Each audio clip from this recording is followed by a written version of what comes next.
Good morning, distinguished guests, ladies and gentlemen. My name is Maria MacNamara, and I'm the CEO of adaptable. Today's session is with the remarkable Louise Thurgood AO, daughter of the nation and contributor to its social good.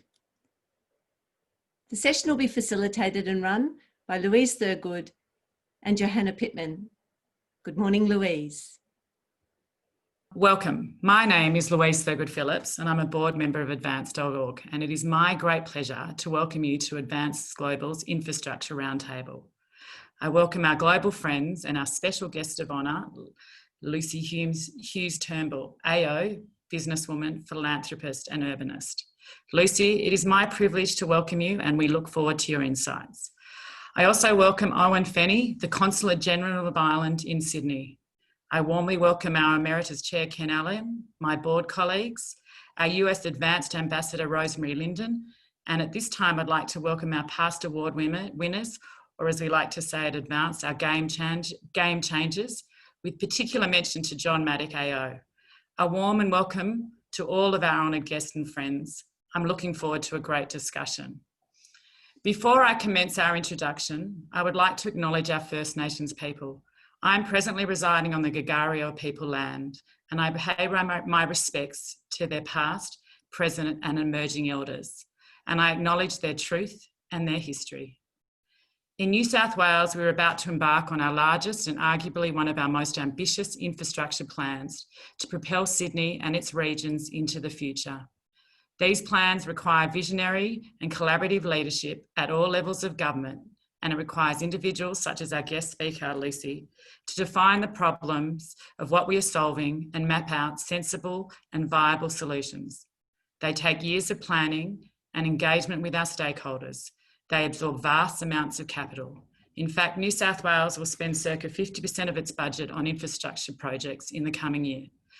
As part of Lucy's work as the inaugural Commissioner of the Greater Sydney Commission, the Plan A, metropolis of three cities, the Sydney CBD, Parramatta and the Aerotropolis City, it seeks to see a vision where Sydney-siders will be connected to an urban centre within 30 minutes. The Aerotropolis vision is for it to become an urban centre of excellence in advanced manufacturing, technology, and with the Sydney Airport, a conduit for propelling Australia's creativity and skills in exporting to the global market. Advance can play a role in this by using our diaspora and their IP to unlock the economic and cultural opportunities and use their connections to attract businesses and the ideas that can form and will form part of the Aerotropolis vision. Advance is Australia's only diaspora organisation. We celebrate our diaspora and we provide the opportunity to share knowledge and connect with each other. COVID-19 has slingshotted us into the future world, one where we will live, work and travel differently. What will our cities look like? How will we create belonging and how will we create community? Advance works with Australians around the world to find answers and opportunities for Australia. Shortly, I will introduce Louise Turnbull AO. This will be followed by a Q&A facilitated by our advance.org Smart City expert, Johanna Pitman, and then I will close the discussion. Louise Turnbull is a businesswoman, urbanist, and a philanthropist. As most of you are aware, she was the first woman to hold the position of Lord Mayor of Sydney from 2003 to 2004. She was the inaugural chair of the Greater Sydney Commission from 2015 to March 2020. Prior to this, she's held various roles with urban planning bodies.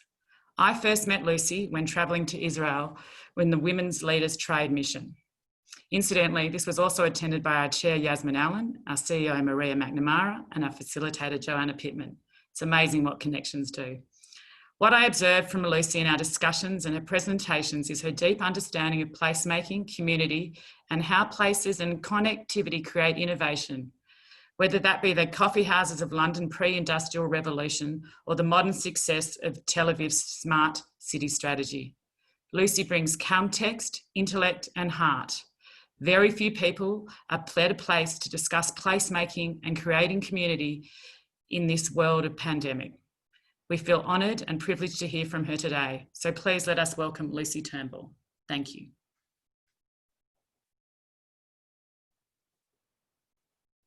Lucy? I know. Here I am. Okay, the unmute button. It's a little bit different than usual.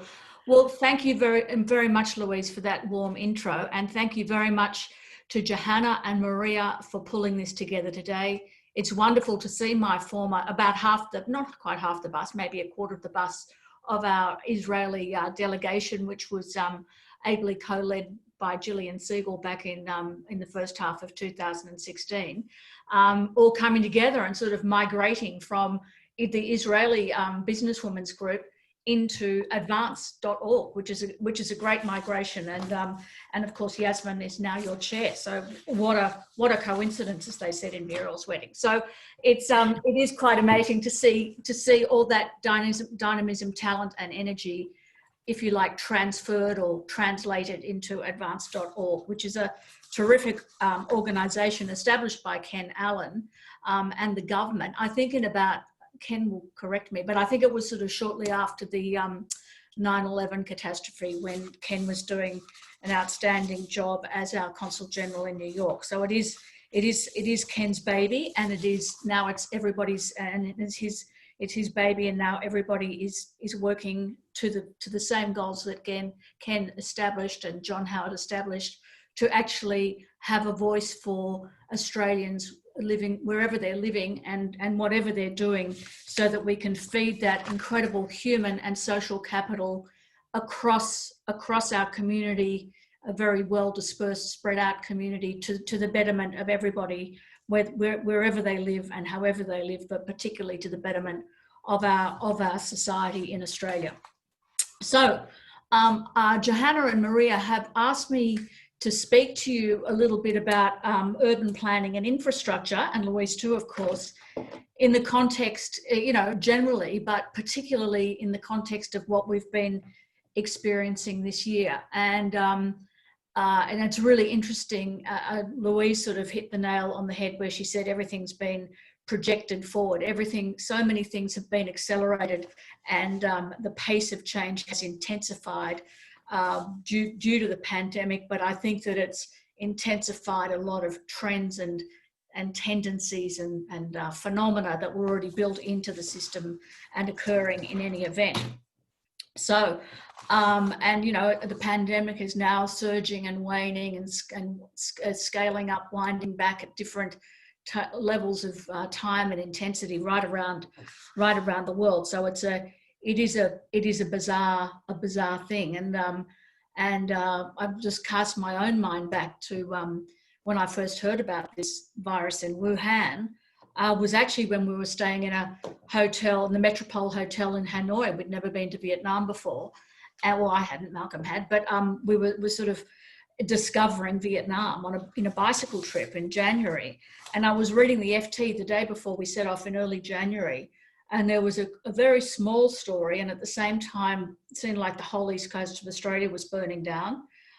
There was this little few paths that said there is a mystery illness virus going around the Wuhan wet market. And I thought, oh God, that couldn't possibly turn into a pandemic on top of the fires. But guess what?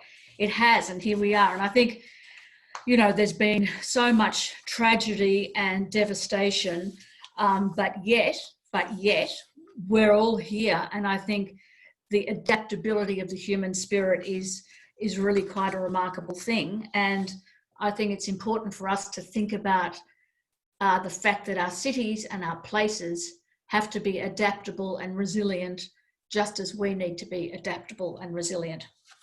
But yet still, the thought of millions of people being terribly, contracting the virus, being terribly ill, and about 750,000 people dying is just something that was inconceivable in that first week of January, which feels like a million years ago in one way, but it was only 8 months ago. So it's pretty weird for us all.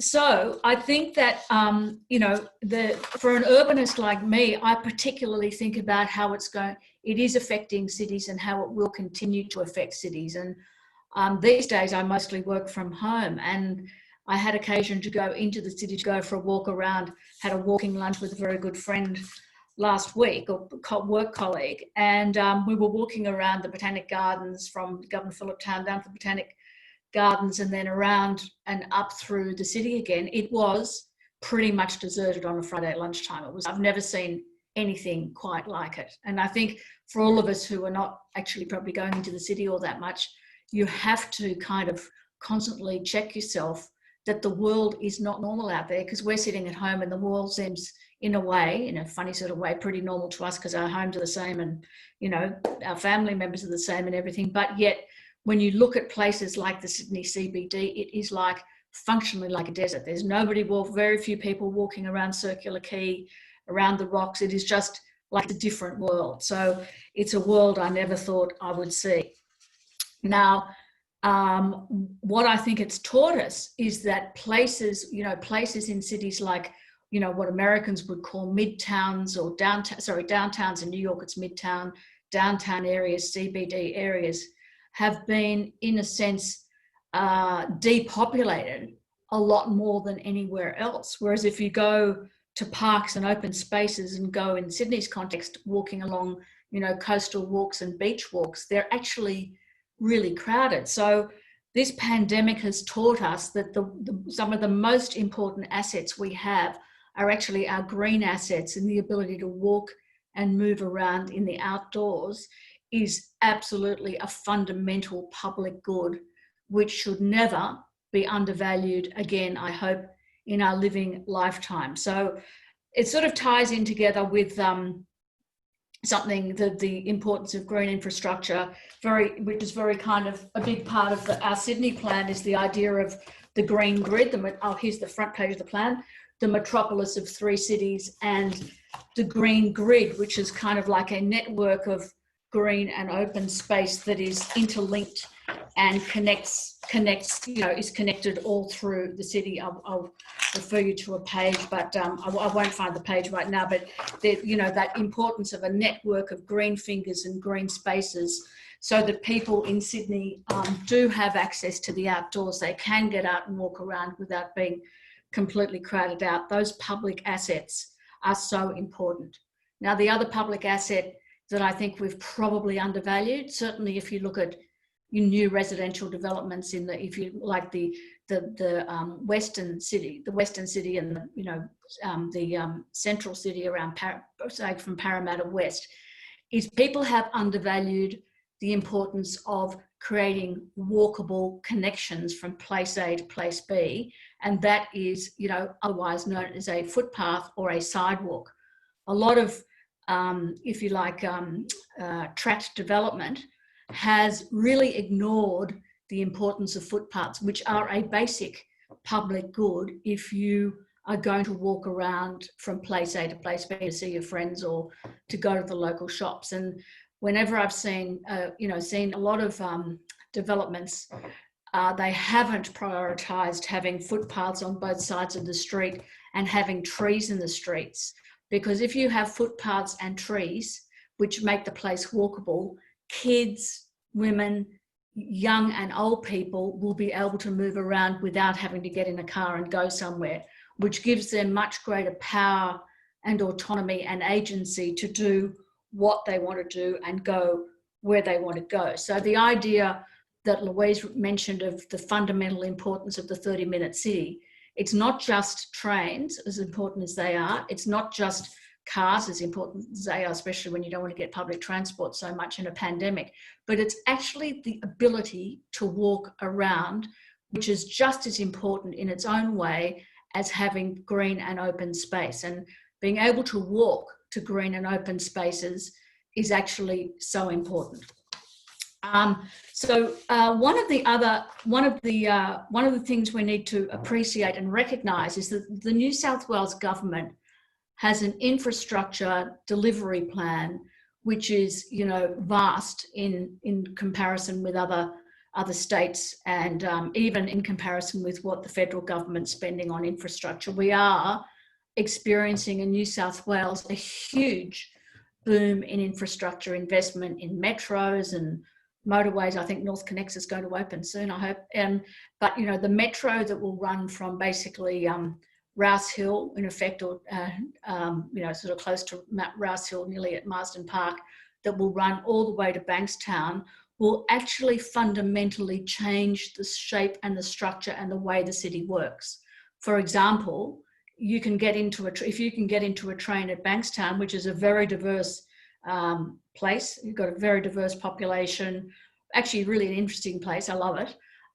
If you can get into a metro there and half an hour you can be at Macquarie University, that really shifts the options and the life choices that somebody who wants to study, say, at Macquarie University can make. And that's a big shift, because universities have been, attracted people for the most part, especially ones outside, New South, Sydney Uni and New South, are usually sort of local universities, but all our universities will become connected for everybody, better connected for everybody. And that is a really important thing, I think, when people, especially with high levels of youth unemployment, to give people that social and physical mobility and economic mobility is absolutely going to determine whether we are a good society in 20 or 30 years, or whether we don't do as well. So it's that transport infrastructure which leads to connectivity, which leads to choices for people wherever they live and whatever they want to do. Now, talking about transport, etc., and one of the things that's become quite fundamental, become really important, is the transport and logistics. So the ability for people to be able to transport stuff from wherever they're getting it from easily into where the people are becomes fundamental. It's almost like the new traditional manufacturing, that transport and logistics is kind of like the base manufacturing function of the city these days, as our manufacturing industry has shrunk, although it's reviving again a little bit and it needs to do so more. You need to actually recognise the significance of having those logistics corridors and delivery corridors as being fundamental to delivering goods and services that people want. And, going back to walkability again for a second, if you want to be able to buy something, like bread or milk or something, ideally you should be able to do it by walking, like in an ideal world, you'd be able to walk to go and get milk or fruit or veg.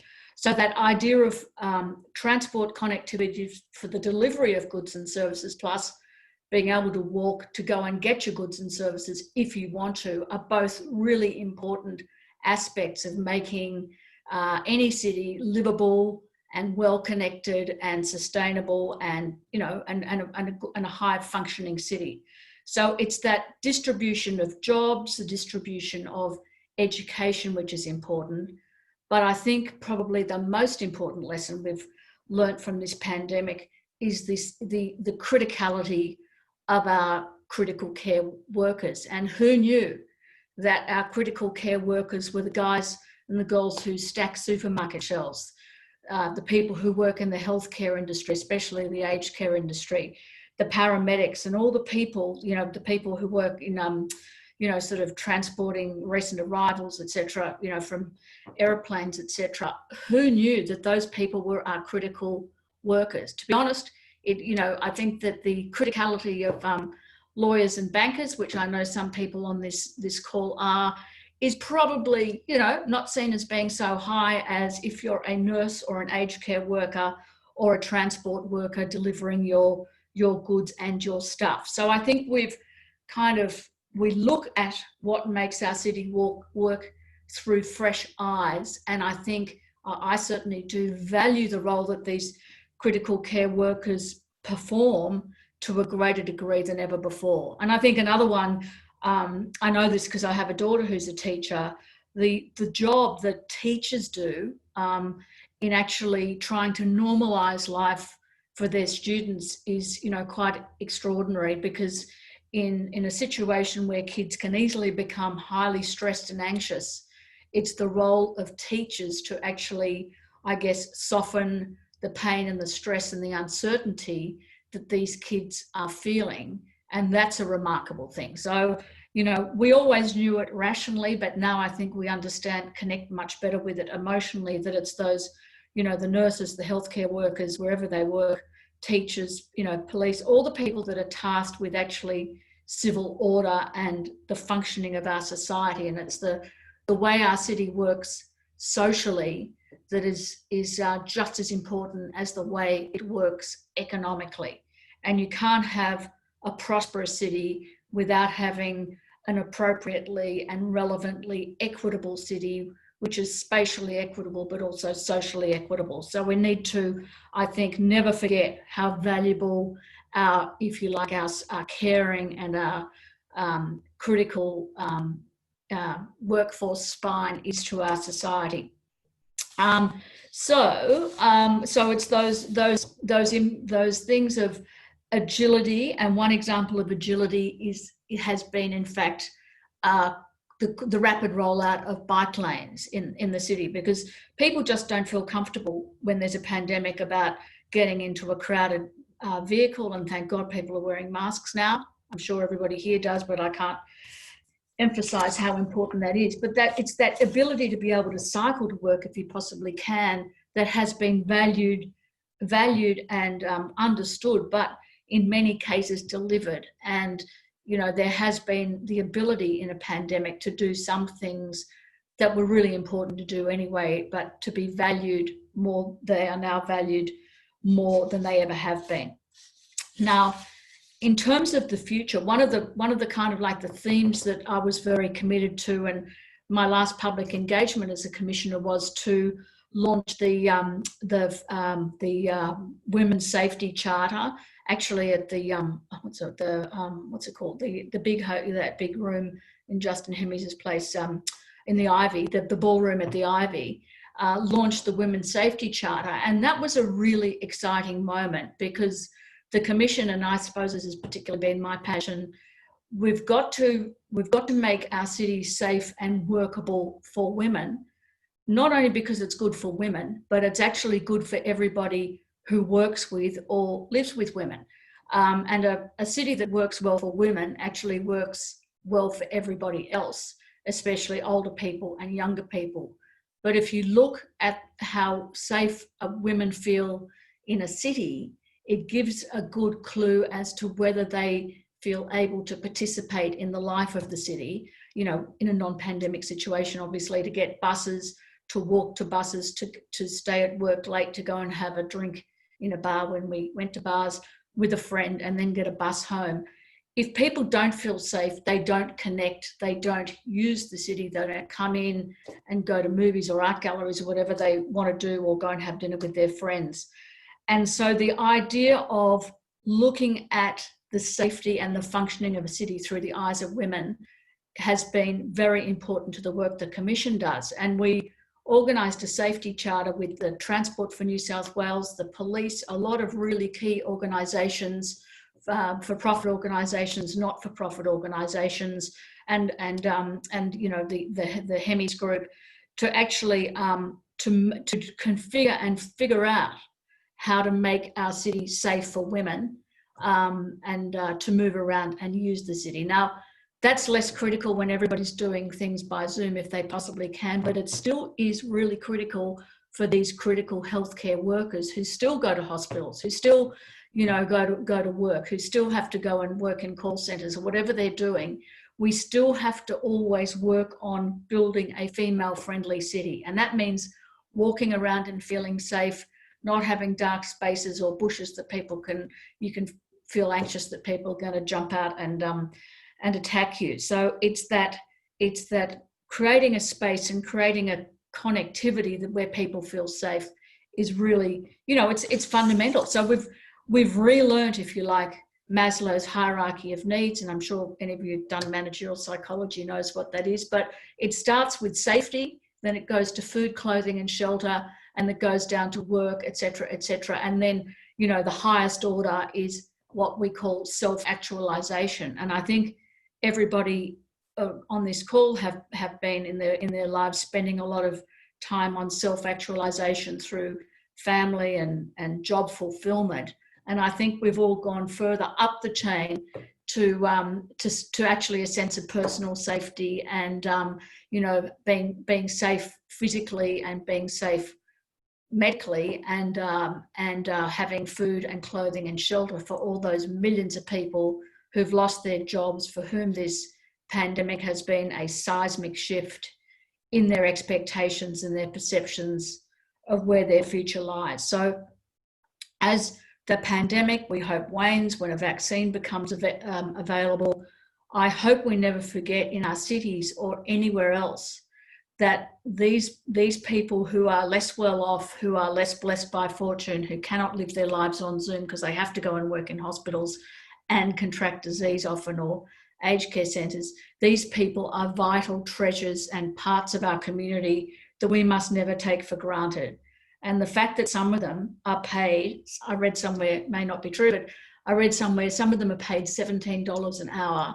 That, you know, that to me is a mortifying thing, because a lot of, you know, cleaning people earn about twice that. So there's something a bit awry with the relativities, and I think and the security of work. And I think we have to work on building an even stronger, but also a fairer and a society where people are valued for the work they do, not just the money they make. So on that note, I would say that, you know, cities, you know, a lot of people say that cities are dead, you know, they're gone, you know, nobody's ever going to want to live in a city. Sure, a lot of people are going to want in a, you know, a more idyllic rural sort of sylvan or coastal lifestyle if they're able to. But a lot of people need to live in cities and want to live in cities. And it's, I think, important to observe that a lot of the pandemic in the US certainly has occurred in lower density areas, but in buildings like aged care facilities and hospitals and, you know, hotels and restaurants, where there is, you know, constrained space and a lack of ventilation, and cruise ships, of course. So, you know, you need to actually work. It's not so much how tall the buildings are around you, it's how easy it is to get fresh air and to ventilate spaces. So I don't think cities are incapable of doing that. I think cities often show us our best, you know, let people live their best lives because of the specialisation it offers. If you're a dancer or a painter or a, you know, whatever you do, if you work in an orchestra or you work in a company where people come together to make things, sometimes you have to work in cities, and I think they will survive and they will thrive. They're going through a bit of uncertainty, but they will be back, and they will come back better than ever.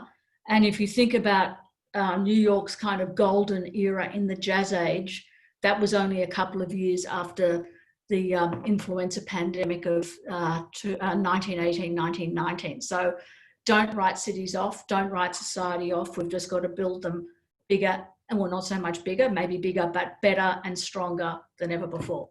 Thank you.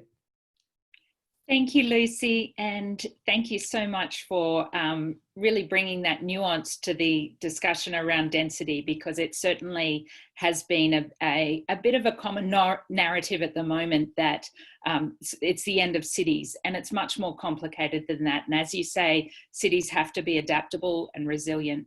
We're joined today by guests from around Australia, the US, China, Hong Kong, and Singapore. And among them, I would like to welcome John Berry, former US Ambassador to Australia and the President of the American Australian Association. And to your point around to Lucy's point around the change in New York, John shared an incredibly moving video and his reflections on how much New York changed. And we will include a link to that video, because I think we can never forget kind of how much this has shifted our thinking. And as Lucy, you mentioned, there's certain things out of this crisis that we can take forward and make our cities better as a result. And your insights into cities and this discussion is particularly important to advance, because organisations like ours are about connecting global Australians. And by definition, most Australians, when they go overseas to large cities. And whether it's New York, London, Singapore, Hong Kong, Tokyo, it's always to usually cities that are larger than our own in Australia. So we really need to think about what this means and how cities will change as a result of this. you mentioned about the infrastructure delivery plan of New South Wales, and we're joined today, I see Sydney Metro Deputy Chief Executive Rebecca McPhee here, and really looking at that physical mobility in a city and how it can deliver greater equality for all citizens. And right now, many governments are searching for shovel-ready projects to stimulate the economy, but we know that planning and infrastructure, they're not the fastest moving things in the world. So what sort of, you mentioned bike lanes as something that has been sort of accelerated during this period, but what other sort of infrastructure projects do you think could be accelerated in this post-pandemic and in this recovery phase?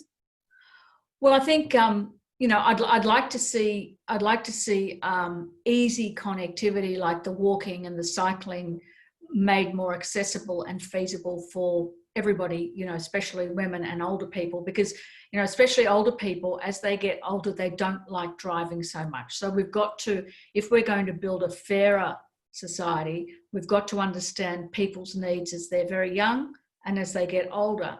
And it's that active mobility which is convenient for them, but it also keeps them much healthier physically and mentally, and it gives chances. And we're not embracing anyone or even shaking people's hands now, but, you know, just that eye-to-eye contact. You know, Jane Jacobs wrote about it in the context of Greenwich Village.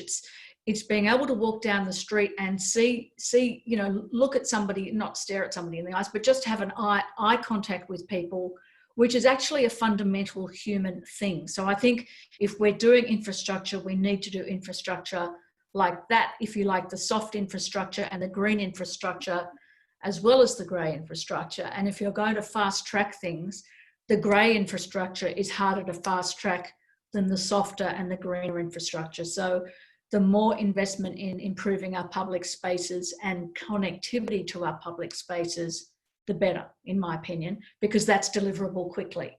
Now, there's a huge infrastructure priority list, which is on the pathway to delivery, and that's all happening. I'm not sure how much you can speed that up, but if you can, you should. But, you know, there's that, with large infrastructure in particular, there's that triangle of time, cost, and quality, and you can only ever get two at once, right? So you don't want to kind of rush things and get rubbish quality and pay through the nose for it. So you've got to kind of be realistic about the big stuff you can accelerate. If you can, great, but don't muck it up. Yeah, because it's there for a long time. That's and really love that you've sort of focused on that walkability element, and certainly something that, you know, you've been talking about. I think one of the first people who initiated that conversation in Australia was around the female city and designing cities for women. I think it was the topic of your 2014 TED Talk. But this pandemic has really put even the concept of cities that work better for everyone into a new light. And you talked about the importance of essential workers, but it's also with this focus on childcare that and some of and as well as the public spaces.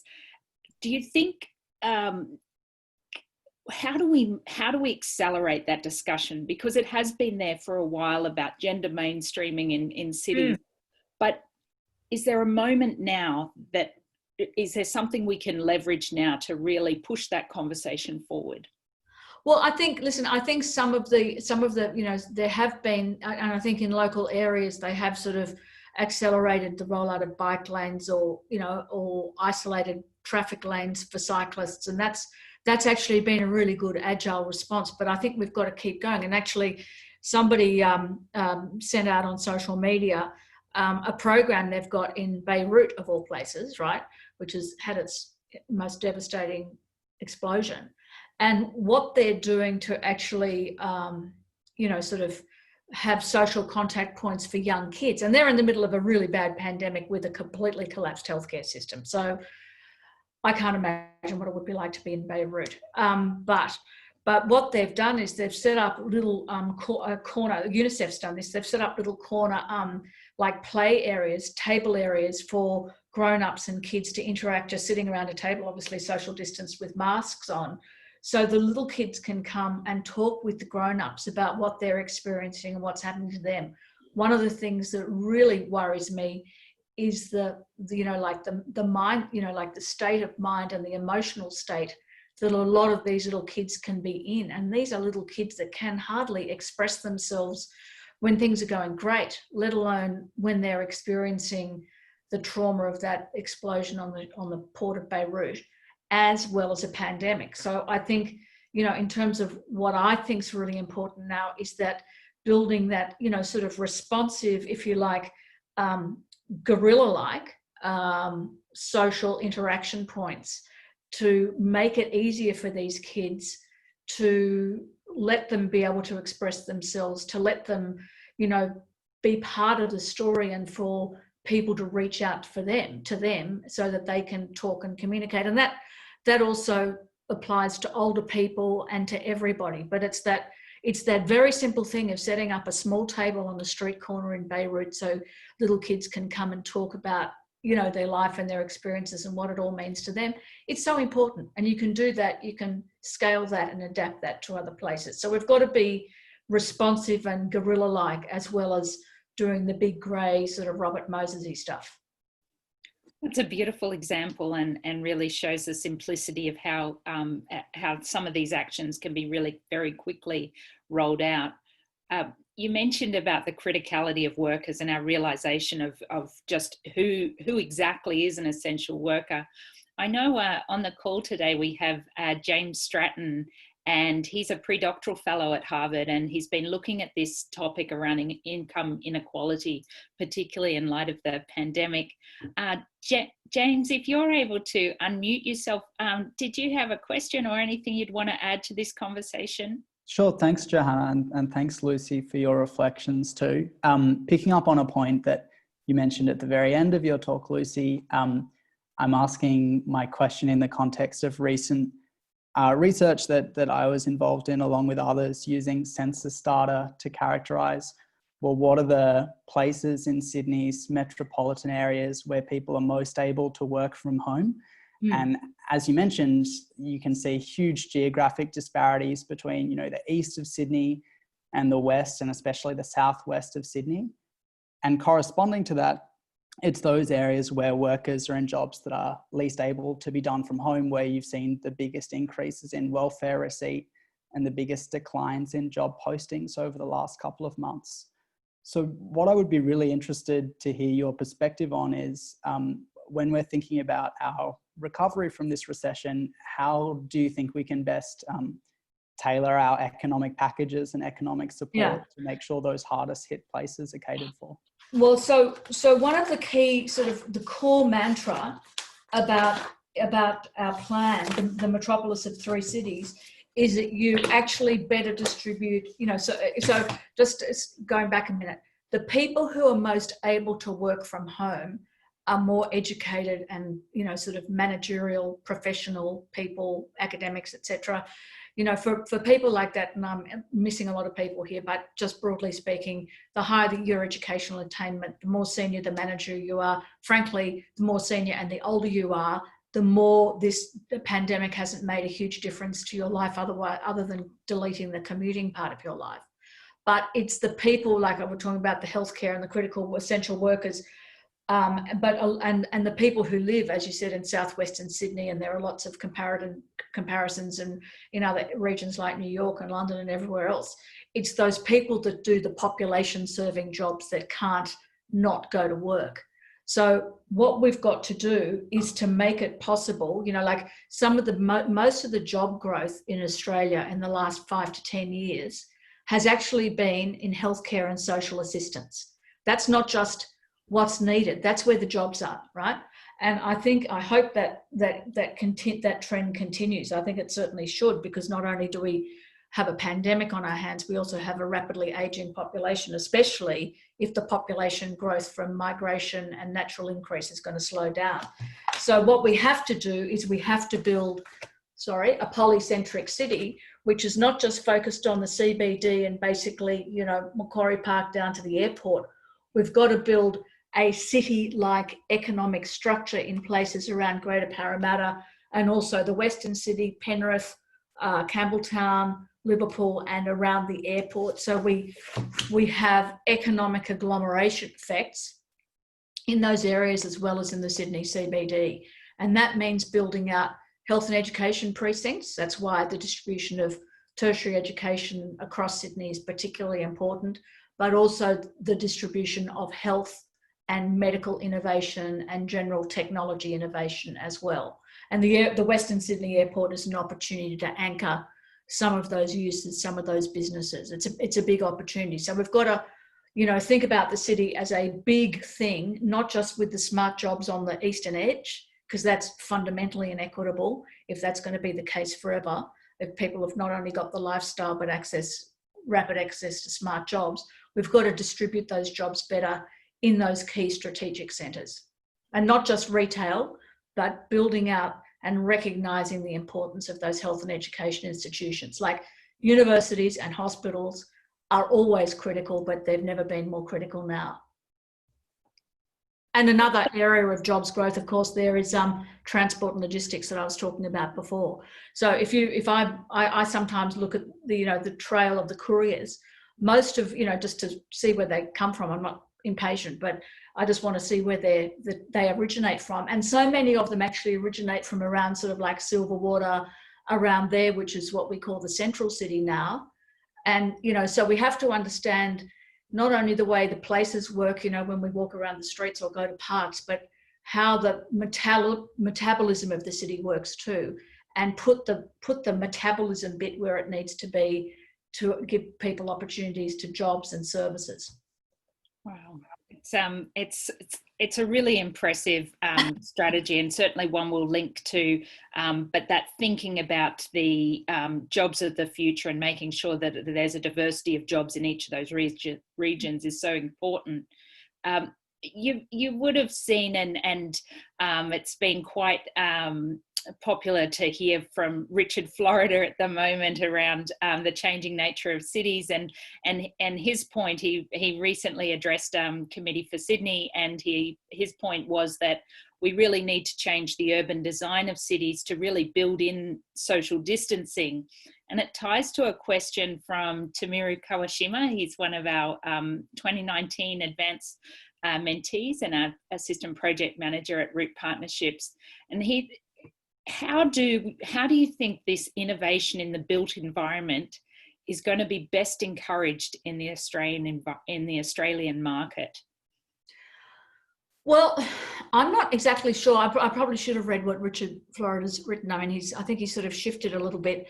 But I think actually, assuming people are sensible enough and practical enough, and the political leadership encourages them to socially distance and wear masks when the pandemic is in a state where you really need to do that. I actually think the benefit of medium density living has never been greater, because if you have medium density living, or you can have high density living, but medium density living, you can actually create a framework where local centres can thrive. So if you have medium density, say 3 or 4 stories, apartments or dwellings, and then sort of more suburban a little bit further out, you're more able to walk to your local shops, go and get your local services as you like. But it does depend on people not being guided by lunatics who don't think masks are important. I feel like we might have found a hot button for you there, Lucy, around masks. Yeah, and certainly points to the importance of the medium density and the relevance of medium density housing at the moment. That places like, and when I'm talking about medium density, I'm thinking of places like downtown New York. I'm thinking of places like, most of London, until you get way out around Heathrow where it gets quite low density. But basically, and Sydney, most of Sydney is, a lot of it's very low density, but it's that medium density. If you think about it, it's the inner west, the inner city, basically down to the airport, lower North Shore. It's all pretty medium density. And that really actually works in a pandemic, especially if you've got adjacent open space. So I don't think we should all go and live in isolated boxes, which in the Australian context are often not required to have enough shade or awnings or often they just become heat boxes. So we've got to get smarter about the way we deliver low density too. We've got a question from John Berry, who I introduced earlier. So over to you, John. Lucy, thank you so much for your amazing leadership, and your thinking on urban cities is really stimulating. I just wanted to make a point that you might not have, I also know you as a resident of New York City, so which is phenomenal, one of New York's favorite daughters. I miss it. Well, New York can't wait for you to come back. But you might have missed this article, but if you did, I'd really encourage you to look at it because I know you would love it. On July 9th in the New York Times, I looked up it's called, "I've Seen a Future Without Cars and It's Amazing." And it was written, the person was Farhad Manjoo. Mm-hmm. And there's some amazing dynamic graphics that describe how the city could be built better without roads. And they make the point that if you take all of the space that's dedicated to cars in New York City, it equals 4 central parks. Yeah. And so what they and a group of architects have done is to say, what if you just took cars entirely out of Manhattan and rebuilt the city? What would it look like? And it's an amazingly stimulating article. I know, as someone who loves New York, in case you missed it, I just wanted to flag that for you. It'd be very interesting. It'd be really interesting to conceptualize that. You know, I'd love to think we could totally get rid of cars. So I'm thinking of New York, because I know it quite well, and it's got that fabulous grid. In principle, I reckon you could take the cars out of a lot of the streets, but not everywhere. You still need taxis and stuff, because, you know, as you know, the north-south connections, the, you know, subway connections are a lot better than the crosstown connections. And, you know, I often get the bus across town because, you know, it's easier than waiting for a car. So you do have a kind of like, even if you take the private cars off, you've still got a road network and a bus network that needs to be supported. So in principle, I think it's a great idea, and we've got to have an open mind about how we do that. Maybe every second street or something. Yeah, you'll love looking at the graphics because they're interactive. Yeah. But what the virus has done in the city, which has helped, is one, they have created a lot more bike lanes. I think they've quadrupled the miles of bike lanes, but they've also gotten smarter and taken whole streets and dedicated them just to buses, so that they can move faster. Yeah. And that's revolutionary because people are afraid to go on the subway right now. Yeah. And so, you know, they're exploring, and this article kind of says, well, what if we were to actually do that everywhere? And it's fast. You will love the graphics. So I look forward to seeing it. Thank you, John. And I hope you guys are doing well. You and Curtis are doing well in New York. Yeah. Thank goodness. All well. We've been here since the beginning. We're getting away for a week this Saturday to Cape Cod, so, you know, hallelujah. Yeah. Well, when I think of places like New York, I'm reminded, actually, my daughter Daisy reminded me that when the plague hit Florence in the medieval period, I think it was 1380, all the nobles and the, you know, people who had houses in the country took off to the countryside, and the workers were left. And one of the workers was Boccaccio, who wrote the Decameron. So, you know, when things change, you know, things can actually shift quickly. And I think what we've got to do is, you know, I know I'm not using Joe Biden's campaign slogan, but we've got to actually do things better than we did before, and use this as an opportunity to think better and clearer and more I guess, in a more multifaceted way about what we do to build a better society. It's a huge opportunity. Terrible time. Let's hope for that renaissance. And so that was the beginning of the Renaissance, right? So, yeah. Thanks so much, John, and we'll certainly put a link to that in the notes after the conversation, in which we send out soon after the conversation. Just a reminder to anyone else, if there are, I've got a couple more questions lined up, but if you've got a question, please just press the raise hand button and one of the team members will see it and we'll be able to turn to you next. Really interested in, you mentioned with the Beirut example, the mental health of young kids, but there's also been, and this sort of comes from a question from Lisa Barron, who's a fashion designer and also involved in the creative industries, advising on the creative industries to the Victorian government. She asks about the ethical dilemma of weighing up decisions to protect communities through the pandemic or protecting the economy. And obviously that's been a conversation every country has tackled. But her point around the overriding mental health and the impact this has had on mental health, have you seen other examples in other cities of similar to the Beirut example, but where things are working well to try to address the mental health challenges that are coming in our cities as a result of the pandemic? Well, I think that there's so much anxiety and concern right across society, and it's hard to express it or actually get a handle on it when people are indoors, living their life on Zoom, a lot of the time. But I think, Lisa's question was all about the balance between economic, the prosperity, social welfare bifurcation. And I think one thing really important, this pandemic has taught us, it's like the shifting perception of Maslow's hierarchy of needs. It's not an either or thing. If people aren't safe, if people aren't well, if people are getting sick and dying in a pandemic and the health system's collapsing, the economic system will collapse too. And you can't have economic prosperity if you don't have a sense of safety and personal health, well-being and public health. So this whole thing where they're split, like people would say, like in planning, they say, is it to the environmental, social or economic benefit?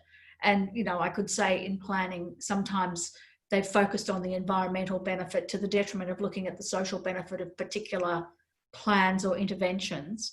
But I think we've got to stop ignoring the social dimensions of what we do and the decisions we take. And, it's sort of got to happen at a school level as well as at, with kids and daycare level, sort of kindergarten level, as well as at a micro, footpath level, and that's the whole thing. It's a whole spectrum. It's a whole matrix, and nobody can do it single-handedly. It's also the institutions like the health system. And I think, I think it's really good that that the government announced that the amount of consultation somebody would have with a psychologist went from 10 to 20.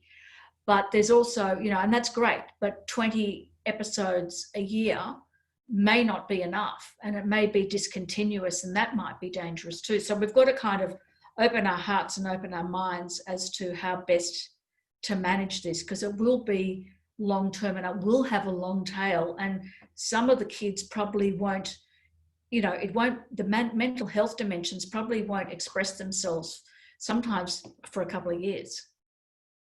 So true. It's so true. And it's, certainly something to keep an eye on as we go forward. Owen Feeney is the Consul General from Ireland to Australia here in Sydney. And he's got a question for you, Lucy. Thanks, Johanna. As Ireland's Consul General, it's always great to engage with Advance.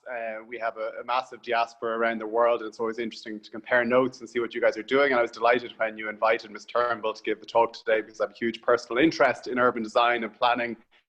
And it's always interesting to look at what's happening here in Sydney and what ideas we can bring back to Dublin and other Irish cities. I was really struck by something Ms. Turnbull said in this idea of the agile response and kind of looking at soft infrastructure for quick wins. And one thing that I've seen in Dublin is the council kind of really looking at the public space in terms of giving more space to pedestrians, cyclists, giving cafes space on the street, closing streets to cars, almost that guerrilla-like activity that Ms. Turnbull described. And you don't often associate guerrilla activity with cities or governments, so it's almost great to see it. And I almost get the sense that the council is using the pandemic, or certainly using the pandemic as a justification to stand up to vested interests like the car lobby, the car parks lobby as well, and things that might have in the past taken months and years of deliberation to get through, to close a street to cars, have been done overnight almost. And I think the council there is demonstrating that the sky hasn't fallen in, and hopefully, as Ms. Turnbull said, we'll see the value of these spaces to public health and quality of life. One question I have is, are we, and it's a question that has come up in Dublin in terms of development now in the pandemic and people working from home, especially in the tech sector, and testing our broadband as it is here, is, are we building too many offices downtown? And should we have more affordable housing downtown as well? Ms. Turnbull spoke about the importance of having the essential workers. Who are the essential workers, and can they afford to live close to where they work? Comes back to the idea of mixed neighbourhoods as well. So I suppose that's my question, and many thanks, Ms. Turnbull, for a fascinating presentation. Please, it's wonderful. Thank you for your question, and please call me Lucy. It's everybody calls me Lucy. So what I think you've raised is a really interesting question. So with commercial office towers, they are pretty much in any CBD or downtown area around the world, they're pretty much less occupied. Like a law firm was saying, actually to Malcolm the other day, that they think there'll only be 20% as many people working in that office as there has been in the past, and they think that's going to be long term. So they're planning ahead to downsizing their footprint in, prime commercial office space. There's going to be a lot of that.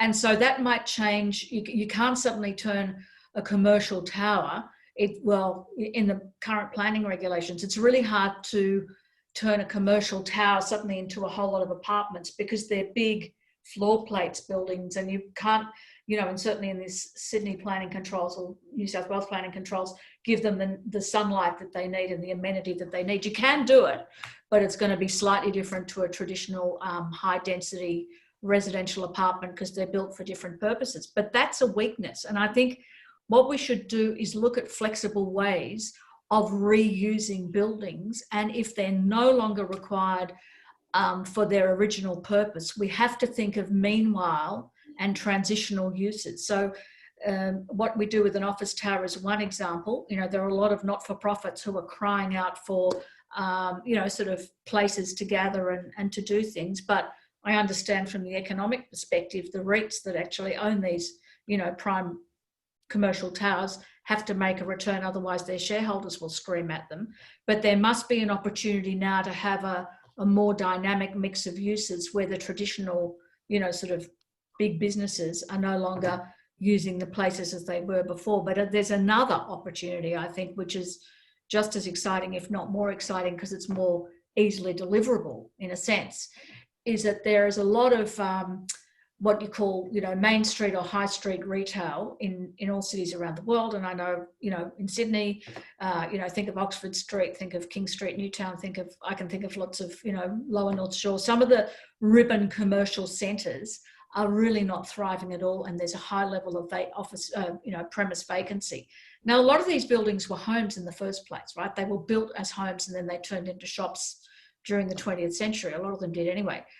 There must be a way of adapting those vacant shops or small businesses into residential use, even for a short time, without being strangled by the planning controls that say you have to have one use or the other.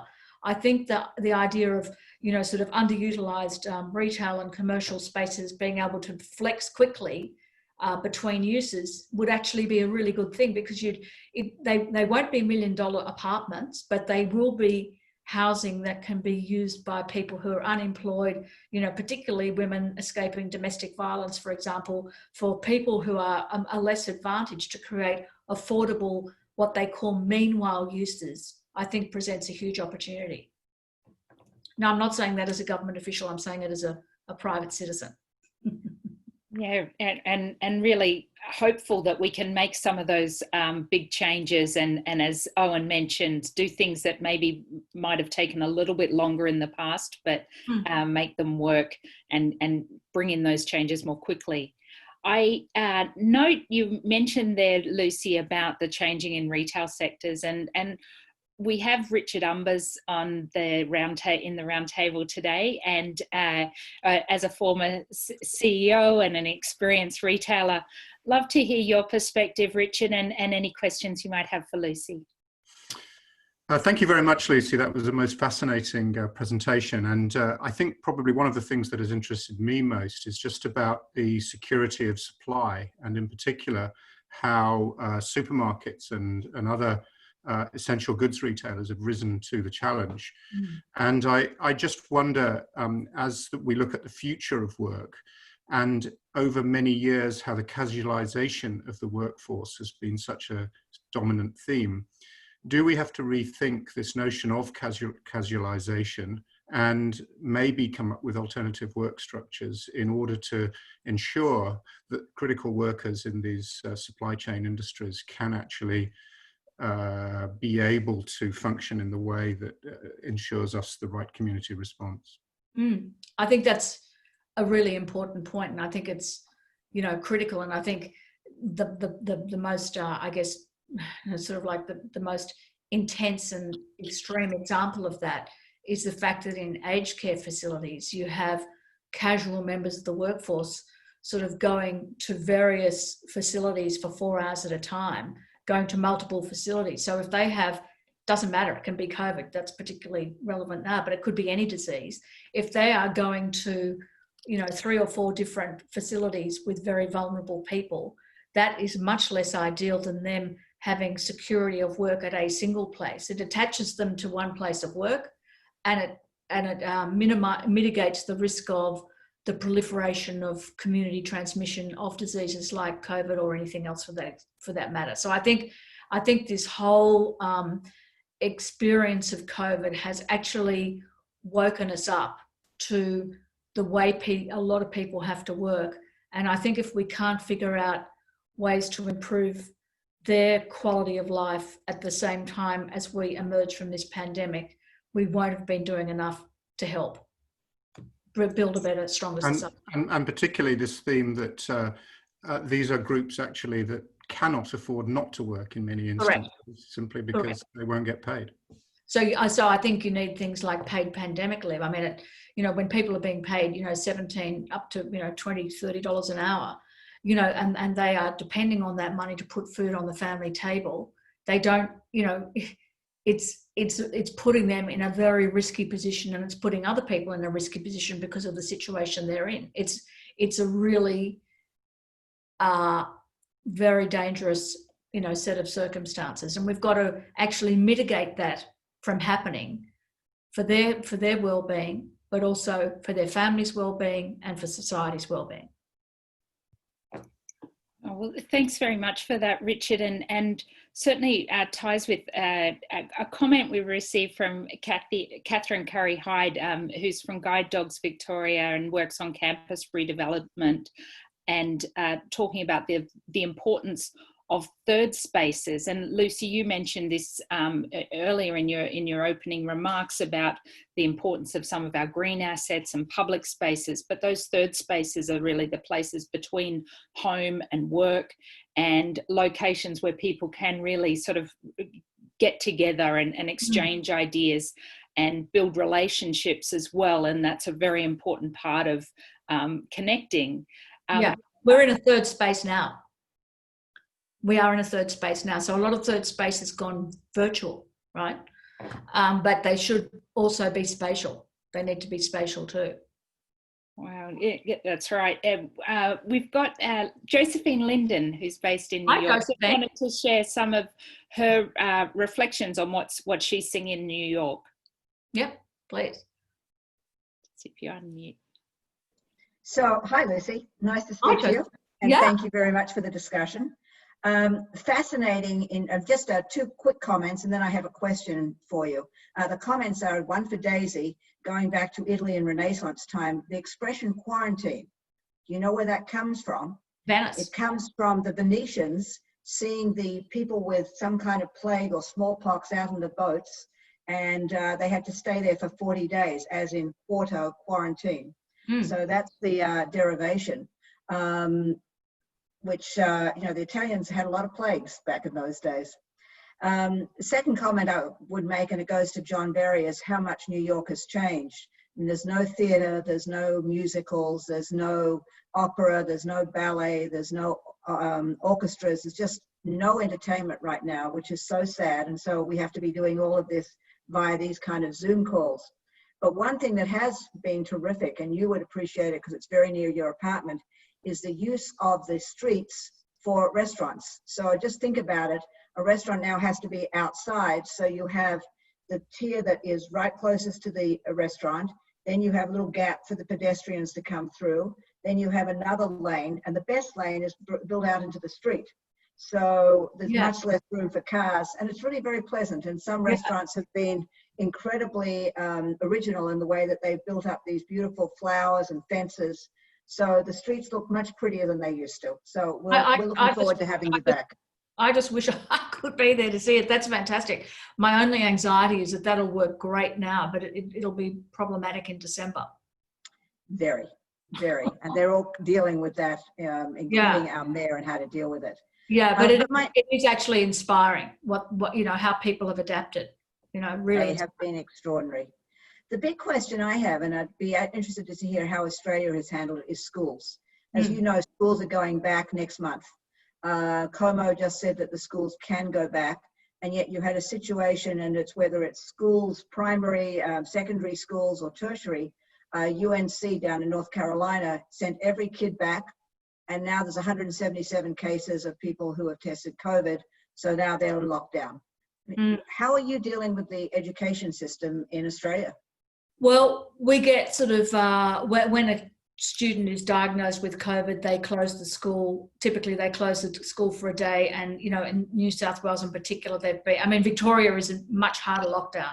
They are in really hard lockdown. So nobody's going to school there. In New South Wales, if a school has a case, then they clean it. There is a school up in the Hills district where there's a cluster. So they've closed the school till Monday while they actually get to the sources and the chains of transmission.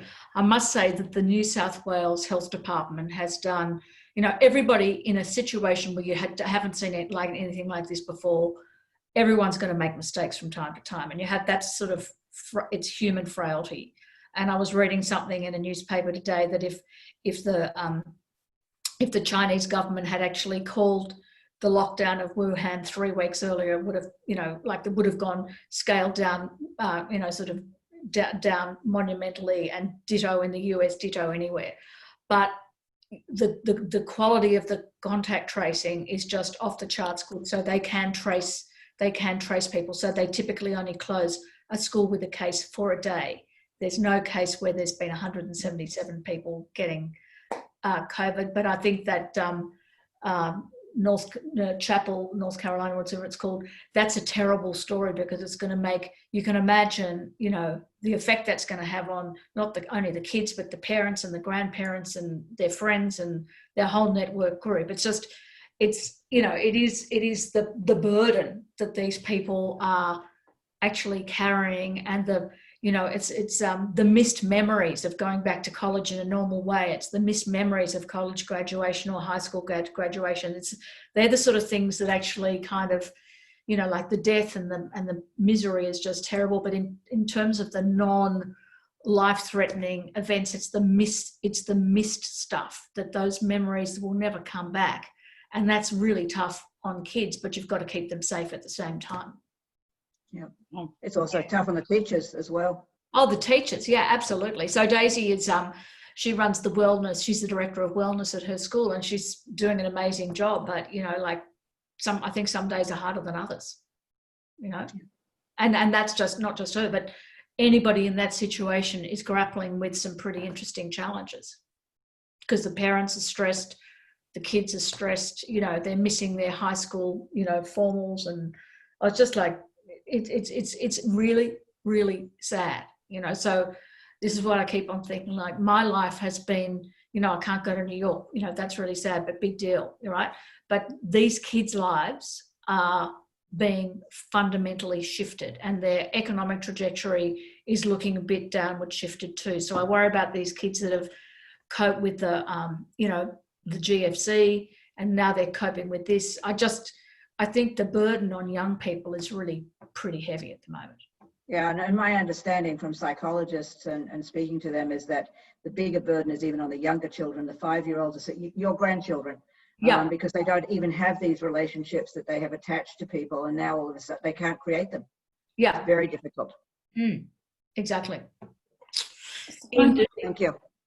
Thank you, Josephine. And just as way of background, Josephine's one of Advance's Ambassador Emeritus for the USA. So we're really delighted you could join today. Josephine, that's a senior title. It's very important. So we're almost at time. I know we had a couple of questions that we didn't get to ask you, Lucy. If we may send them to you, that would be... Yeah. Listen, if you want to ask me now, I can do it quickly if people have got time. I've got 10 minutes. It's fine. 10 or 15 minutes. It's okay. Okay. Well, we do try to finish on okay, time. right. What okay. we might do is we might ask Louise if you could just close things up for us, and then we will stay on for 5 minutes afterwards, and anyone who can stay for those last couple of questions, we'd love you to stay, but we will just wrap things up so that we can finish at 11:15. Over to you, Louise. Well, thank you, everyone. And I can't paraphrase where this quote came from, but it's been a motto of mine through COVID, which is the world requires courageous and kind leaders. And Lucy, I mentioned the word apart from your unbelievable intellect, and your kindness and your heart is what we need to see in all of our leaders. And particularly when you look at cities and you start from a very, you know, grey, I love the word used, grey construct of infrastructure, and then even the green infrastructure. But really what's going to make our cities is the heart, and those people that are in places of influence to be courageous enough to look at things and be agile with the way they think to make our cities propel into the future. So Lucy, thank you. I feel very privileged, and I'm sure on behalf of our guests as well, we've really learnt a lot, and your insight. And Lucy did mention to us offline that she's doing some other work, and I can't wait to see what that work entails, and hopefully Advance can share it. Just a shout out, I didn't mention Melanie Brock before. Melanie, I didn't realise you're on there, but who's also a fabulous ambassador from in Japan. And also just if anyone, and Drew Bradford, who has been a great supporter through NAB, thank you, Drew, and he's online and very interested. And again, it does take our leadership in the corporate world to, you know, to support things like Advance that create these discussions and influence the better outcome. So Lucy, thank you. Thank you, Louise. Joanna, I'm going to have a little bit of chutzpah here because I've got Gail Pemberton's question, who's a colleague of mine from Metro. Please. She left to ask. So if I could have, given that I've got the unmute, I will ask it.